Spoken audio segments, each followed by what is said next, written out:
Suffice it to say, nobody there was happy to see me. Shoot him! He's crazier than a shithouse rat. He's about to fire the phone. In fact, I felt a certain hostility. You can't hide from me. Okay, now you're really pissing me. I was disappointed that neither Bob nor John Wesley were among the dead. But that was short-lived, as a moment later I was facing down the fastest gun in the West.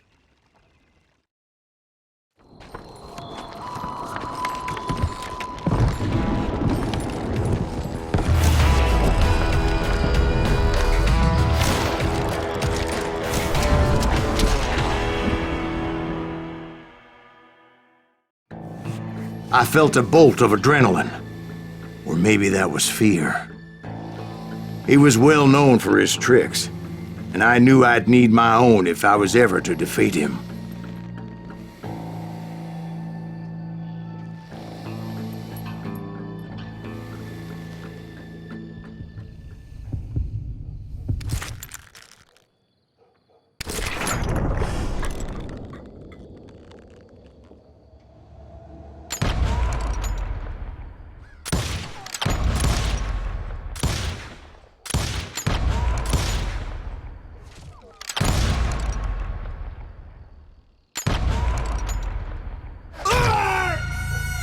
No, wait!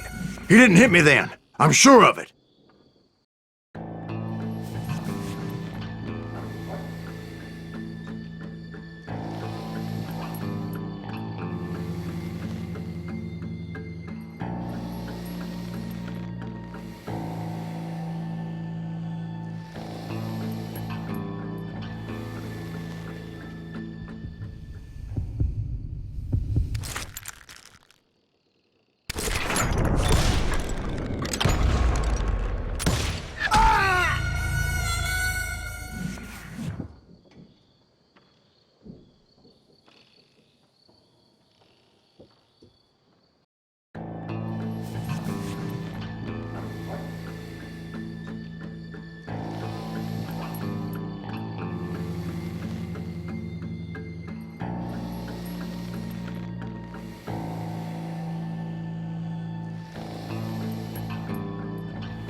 That man was faster than greased lightning.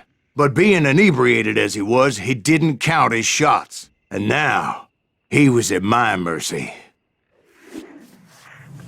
So he didn't die? No, I sent him to prison. Years later, after he was free, some restless avenger took his life.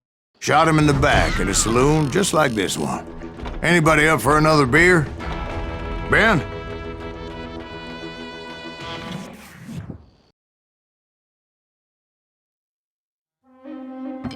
Thank you, darling. Yeah, some say revenge is a dish best served cold. So whatever happened to that Bob guy you were after? Personally, I'd like to hear some of your other adventures. Like, I don't know, do you ever go toe-to-toe with a red man?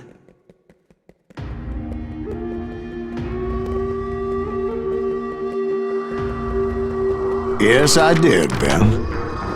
I remember once I was after this renegade Apache, Grey Wolf. Strangely enough, revenge was also his primary motivation.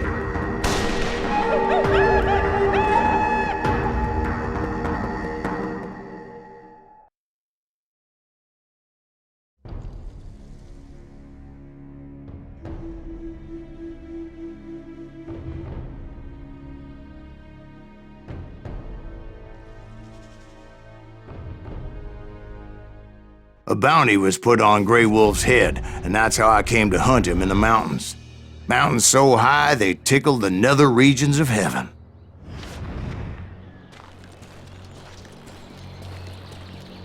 Grey Wolf was a Chiricahua Apache medicine man who had led a war party in revenge for a massacre against his people. The U.S. Army had attacked his tribe during his daughter's sacred sunrise ceremony, and the slaughter was unspeakable. I understood his anger, as there's nothing more traumatic than seeing those you love die in a cruel and painful death. Right from the beginning, I couldn't shake the feeling that Grey Wolf was watching my every move. He led a band of young Apache warriors who wanted retribution and were more than willing to die for him.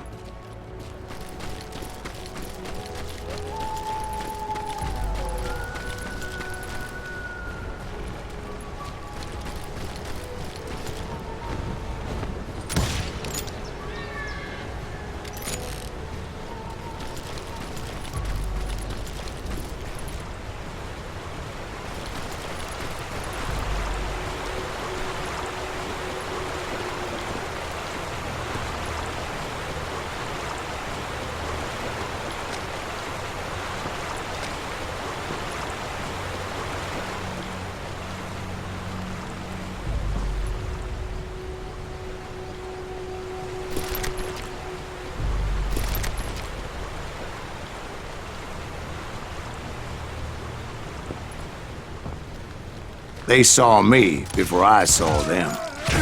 And it crossed my mind that maybe this wasn't such a good idea. But now that the shooting had started, there was no backing down.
It was rugged country, the winter home of the Chiricahuas, and that's why they had retreated there.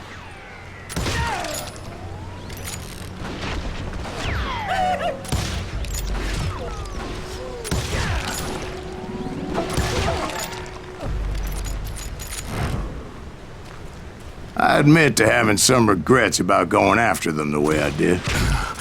But then again, I got a lot of those.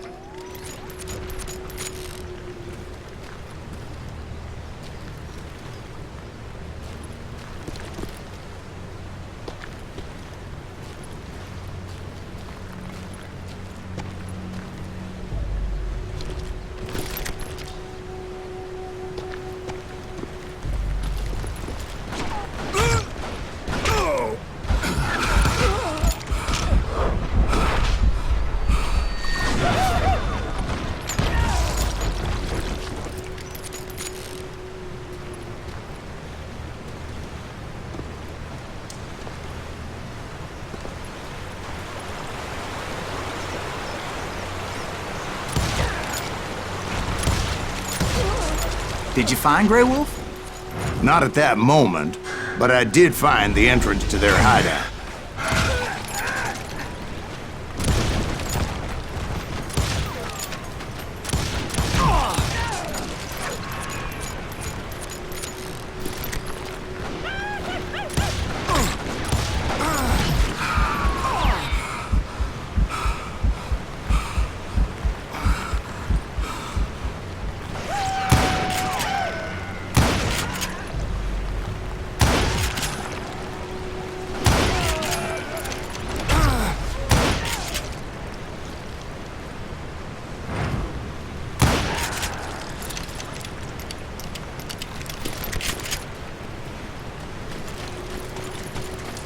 A deep crevice that led to a deeper cave. Don't tell me you went in there. Yeah, but it's not out of bravery so much as pure, angry cussedness.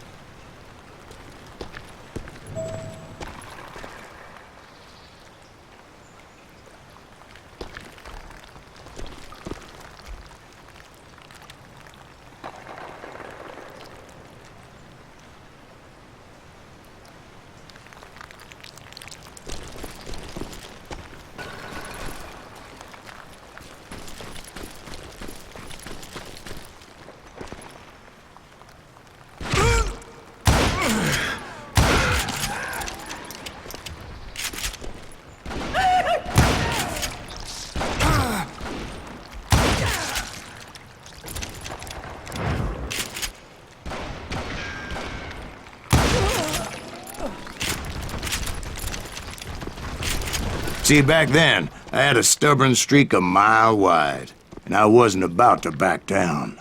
So it was like pitch black in there? Actually, it was pretty well lit, as they had torches on the walls.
How big was his cave?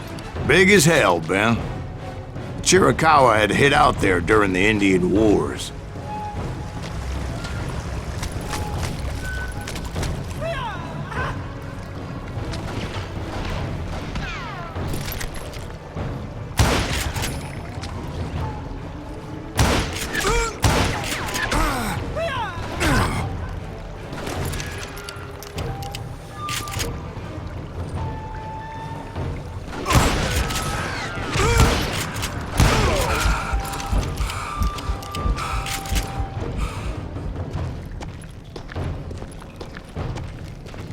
They thought it was haunted with the ghosts of those murdered by the horse soldiers. The cave was haunted with dead Indian ghosts?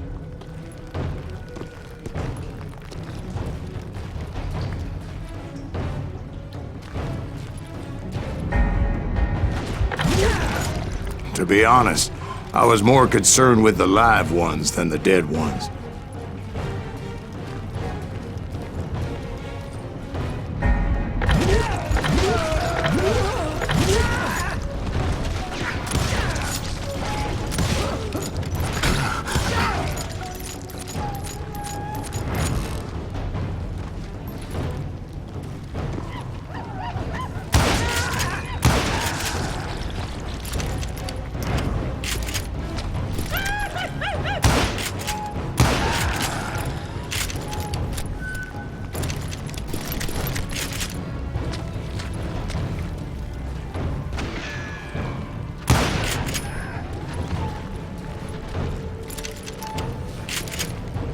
How come you know so much about engines? A few years back, I was married to two Mescalero women.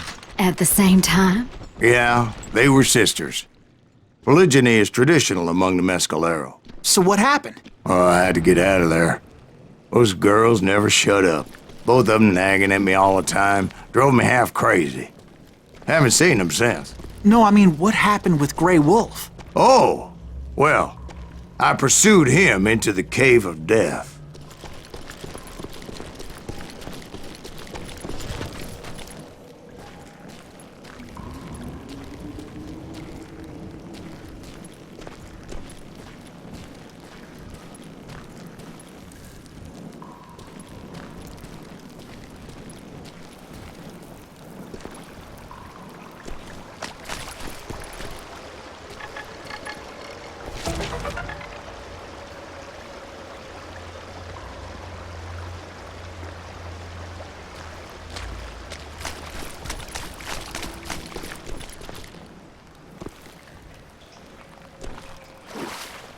I came upon this flooded grotto, and that's when I saw him. He came to me unarmed and unafraid. His voice echoed in the shadows, and I sensed he meant me no harm. You carry great darkness in your heart, and if you do not release it, it will claim your soul. The sound of his voice put some kind of ancient Indian spell on me. As his story unfolded in my mind, You will come to this place again and kill many more men, and the darkness will grow until it consumes everything that you are. The soul would have no rainbow if the eye had no tears. he said I was a great warrior, a coyote man, unequaled by any other pale-faced warrior, or something like that. The snakes will bite shadows of your past until a venom poisons your heart, and an echo of the song of the dead summons the spirits deep from within the mountains. I didn't quite get what he was saying, but there was definitely snakes. And indeed, his warriors surrounded me and attacked me like hungry wolverines. They couldn't stop me, though, and Grey Wolf wasn't in the mood for idle talk.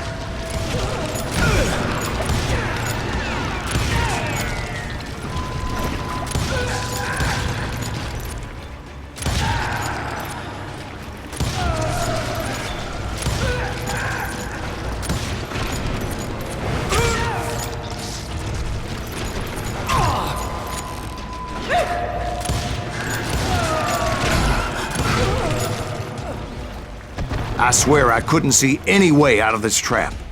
But suddenly, one just appeared. Kind of like a miracle.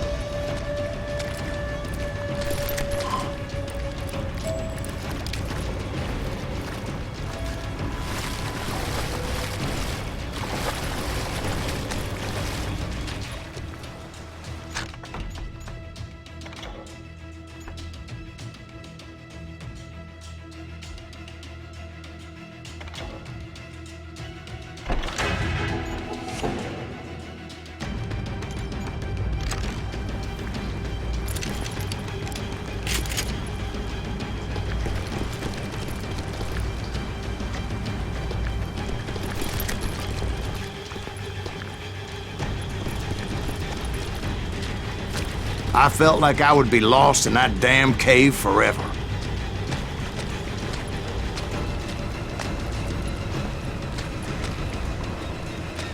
Finally, I found myself back outside, perched on the edge of a precipice overlooking a thundering whitewater river. To get where I was going required several leaps of faith, but no way in hell I was turning back.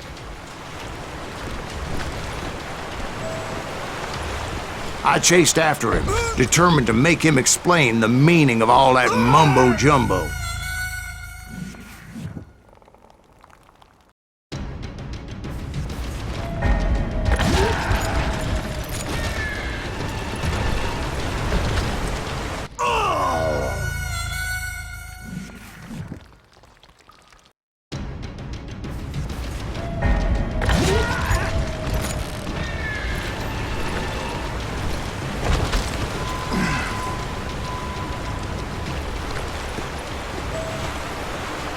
I chased after him, determined to make him explain the meaning of all that mumbo-jumbo.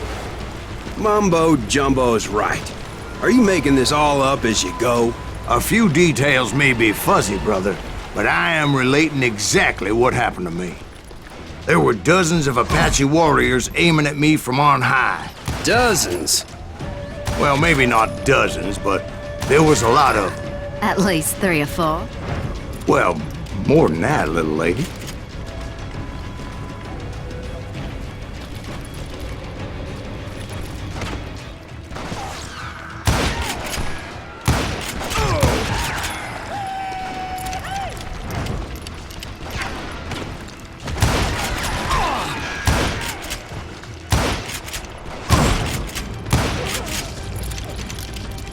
I had a steep climb up creek ahead of me and scrambled up those rocks like a mountain goat.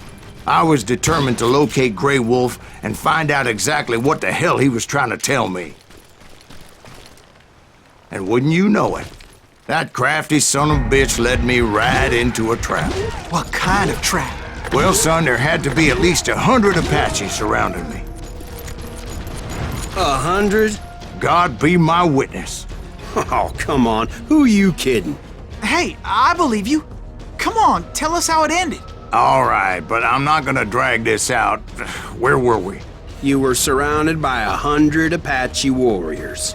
Well, I didn't take the time to count them exactly, but there were a lot of them.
And in the end, a path appeared before me that I had not seen before.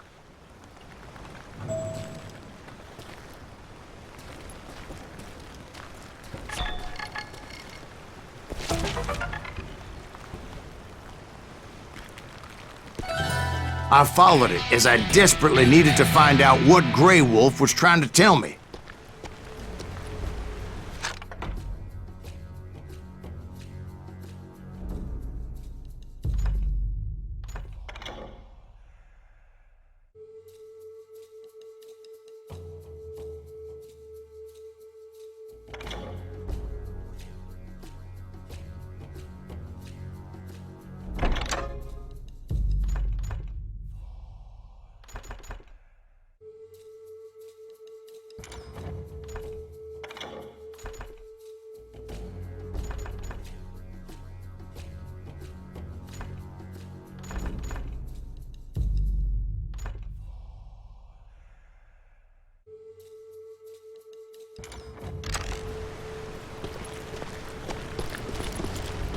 But it was like that son of a bitch disappeared into thin air.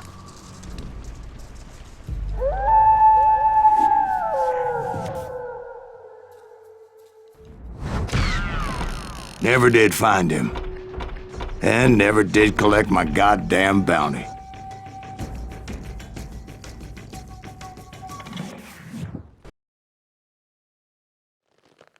Thank you, darling. It's interesting how the truth can sometimes seem might malleable, depending upon your point of view. Like how those dime novels make you out to be something you're not? Jack, don't be starting trouble. No, he's right. They do tend to exaggerate. Did they exaggerate your part in taking down the Daltons? Well, I was there in the flesh, boy, so I saw what happened firsthand.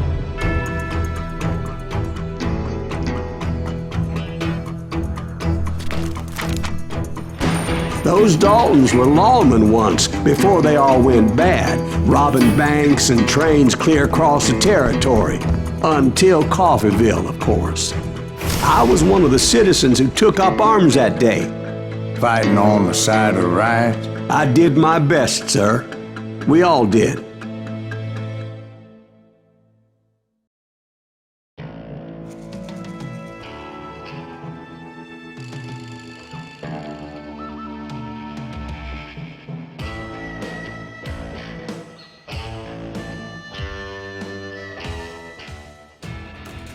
It was early morning.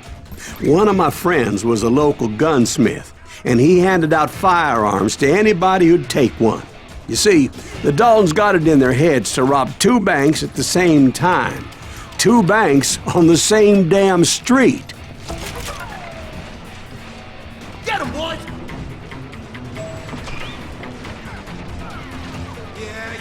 You can't beat me.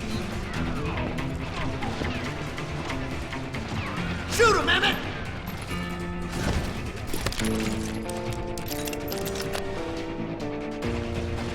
Story was Bob Dalton's girl was always riding him about how he had no ambition. Oh, you're nobody next to Jesse James, she'd say. Finally, the bastard took his brothers to Coffeyville just to shut her up. Right. It's always the woman's fault.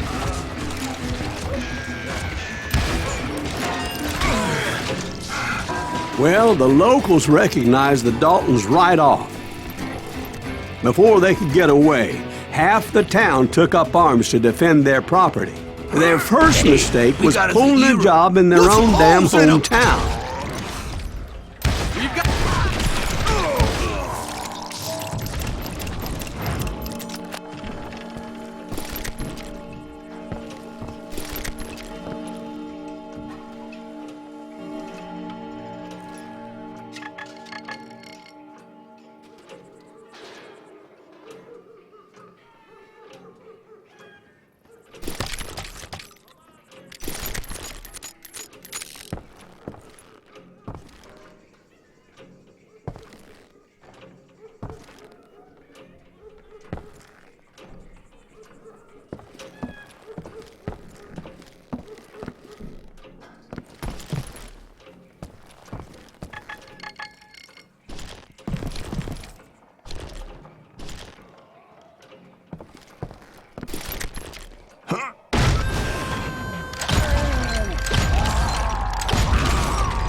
The brothers paid dearly for their stupidity, but everybody knows they had it coming. There's more to it than that. I read all about that day, so I know for a fact that it went down very differently. First of all, it was high noon. A posse of U.S. deputy marshals were on the rooftop across the street. Get ready, boys. They're gonna make a move. The lawmen had been tracking the Daltons for months, and now they finally had them dead to rights. Among them was a bounty hunter feared by many a lawbreaker. It's you This or me. man had no intention of letting the Daltons slip away. The marshals tried to get the Daltons to surrender. They'll give up eventually. We just gotta wait till some of the bitches out. This bounty hunter knew that the brothers were far too proud to ever lay down their guns. So he went in there alone to confront those criminals. One of the marshals shouted, "Where are you going? Are you crazy?" Hey, where do you think you're going, dumbass? That rifle's mine.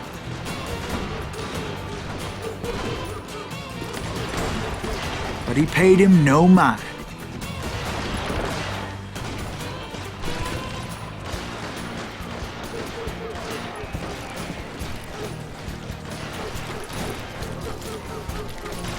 He saw a way to get around to the back of the bank.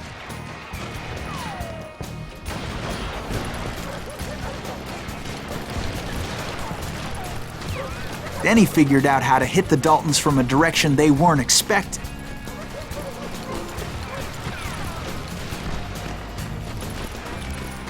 From above. Fortunately, a water tower was right there.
A moment later, he was climbing up a steep ladder, laughing at danger as he did.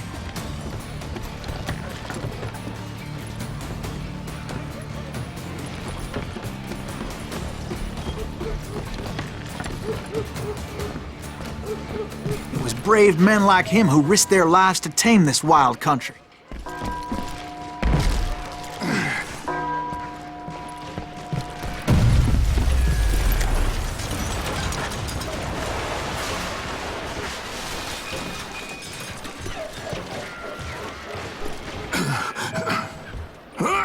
We've got company! God damn! Heroic men like him, who did what other men couldn't or wouldn't to make this country free. Like Jim Bowie and Davy Crockett, who died defending the Alamo. Is that Sайлас Гривз? Son of a bitch!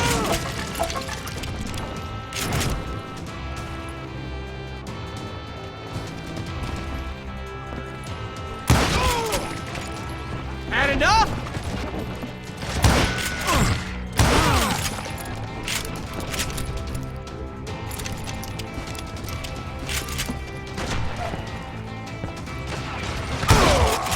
You will rule the day.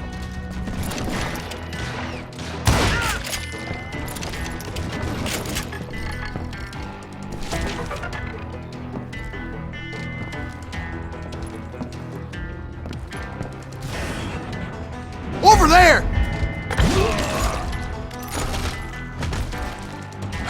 That's Sайлас Гривз! What the hell? You'll die for this, you hear Blam! me? Blam! He came away victorious, taking down those thieving Daltons.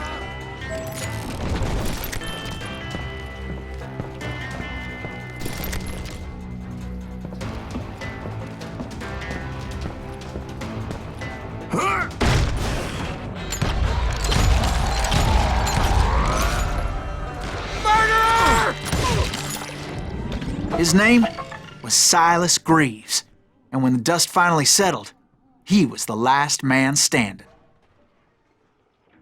Sorry, kid, but that just wasn't the way it happened.